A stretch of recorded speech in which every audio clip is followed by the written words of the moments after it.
ముందుగా మీడియా మిత్రులందరికీ నా నుంచి ధన్యవాదాలు. ఇక్కడ తెలంగాణ ప్రభుత్వం అంటే మీరు సరెండర్ అయ్యి బతకడం వల్ల మీకు ఉపాధి కల్పిస్తాం అనేటువంటి విషయాన్ని ప్రభుత్వం అంతకుముందు నుంచే చెప్తున్నది. దాని నుంచి మేము కూడా ఇప్పుడున్న పరిస్థితి లోపల ఈ సాయుధ పోరాటం అనేటువంటిది పనిచేయడం అనేటువంటిది కష్టం, జరగదు. ఇప్పుడు ఆధునిక టెక్నాలజీ తర్వాత కమ్యూనికేషను పెరిగినటువంటి ఈ పరిస్థితులలో సాయుధ పోరాటం అనేటువంటిది నడవదు ఇప్పుడు.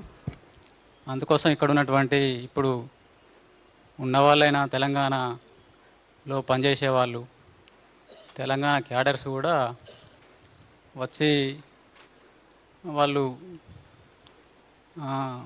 మాలాగే లొంగిపోయి వాళ్ళ వాళ్ళు బతకడానికి అవకాశం కల్పిస్తే గవర్నమెంట్ కల్పిస్తున్నా అని చేస్తున్నది. అట్లా చేస్తే మంచిది. తర్వాత ఇక్కడున్న ప్రభుత్వానికి, పోలీసులకు మా నుండి ధన్యవాదాలు తెలుపుతున్నాం.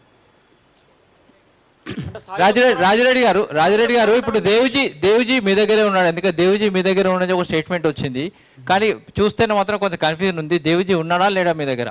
మా దగ్గర అయితే మేమైతే చాలా కాలం నుంచి విడిపోయి ఉన్నా.